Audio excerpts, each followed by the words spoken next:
Hello दोस्तों, स्वागत है आपका मेरे YouTube चैनल इंस्पायर सागा में। अगर आप मेरे चैनल पे नए हैं तो सब्सक्राइब करना ना भूलिए। तो चलिए कहानी शुरू करते हैं।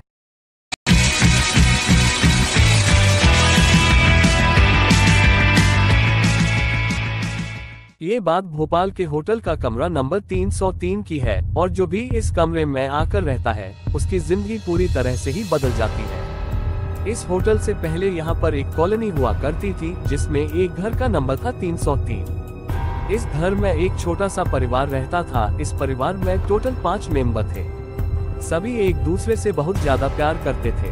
लेकिन एक दिन इस परिवार की खुशियों में दाग लग गया। यानी कि एक दिन जब ये सब बहुत ही गहरी नींद में सोए हुए थे तब कुछ चोर इनके घर में घुस गए। लेकिन चोरों द्वारा आवाज होने पर जब ये लोग उठे तो चोरों ने इन सबको एक एक करके अपने हथियार का निशाना बनाया और सभी को मार डाला।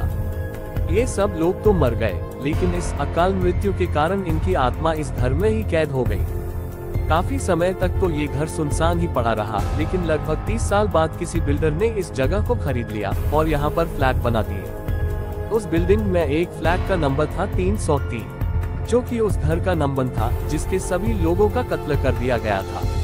अब फ्लैट एक मोहन नाम के आदमी ने खरीद लिया। उसके साथ उसकी वाइफ आशा और एक छोटा सा बेटा राजा था।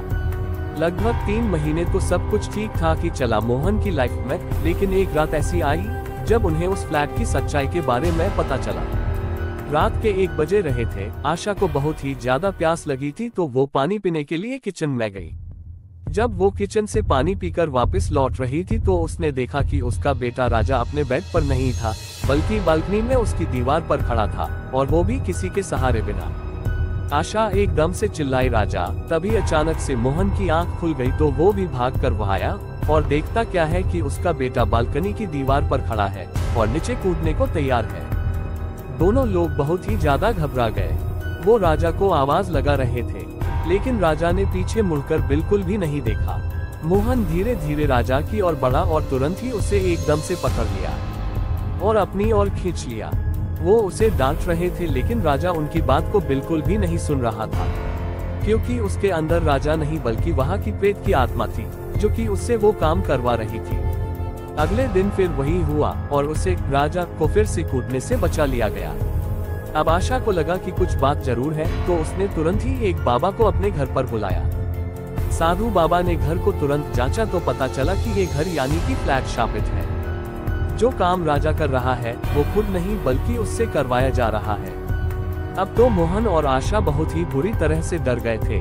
वो साधु बाबा से पूछने लग गए कि ये आखिर है कौन है जो मेरे बेटे को परेशान कर रहा है और आखिर चाहता क्या है।